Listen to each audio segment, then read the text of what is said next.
Ada video Ustadz Adi Hidayat, maafkan aku saudaraku Nasrani, aku tidak bisa mengucapkan selamat Natal.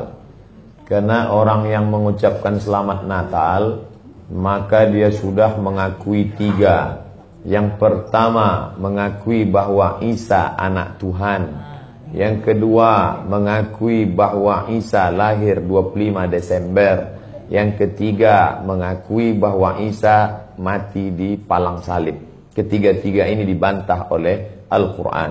Bahwa Isa anak Tuhan dibantah. Laqad kafaral ladzina qalu innallaha salisu salasah. Kafirlah orang yang mengatakan Isa Trinitas dan anak Tuhan.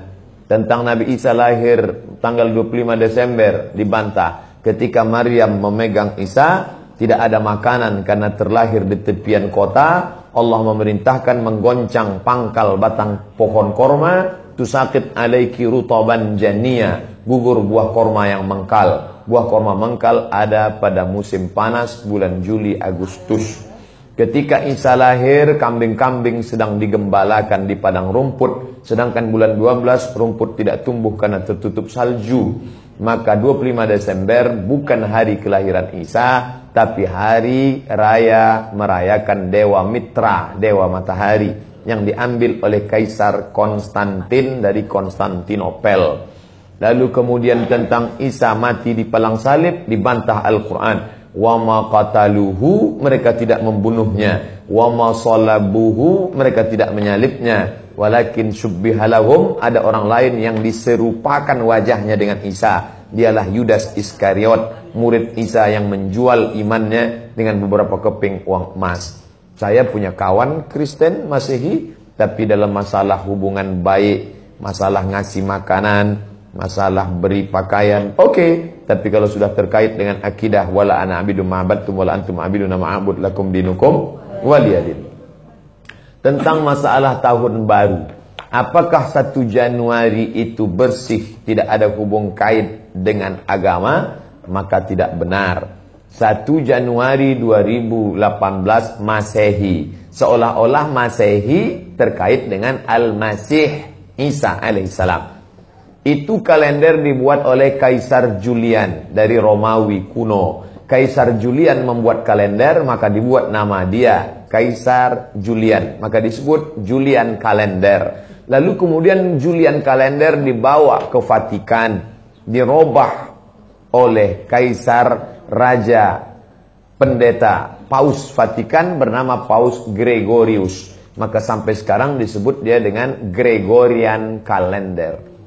Lalu kemudian ketika terbentuk PBB, United Nation, Persatuan Bangsa-Bangsa, bingung mau pakai kalender apa? Di dunia banyak sekali kalender. Maka diseragamkanlah, dipakailah Gregorian kalender. Yang sebelumnya kita kerajaan Pasundan, kerajaan Demak, kerajaan Riau, Sendripura, itu pakai kalender Hijriah. Termasuk Yogyakarta pakai kalender Saka, karena Sultan Agung Jawa mengkawinkan antara kalender Jawa dengan kalender Hijriah.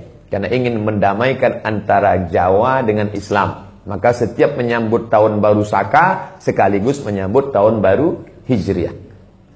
Kalender Masehi muncul belakangan, tidak tepat penisbatannya kepada Al-Masih, karena Isa tidak tahu menahu tentang itu. Itu murni diambil oleh Kaisar Gregorius, yang diambilnya ke Vatikan menjadi Gregorian kalender. Jadi kita menyatakan tahun baru, betul tahun baru, tapi tahun baru Romawi.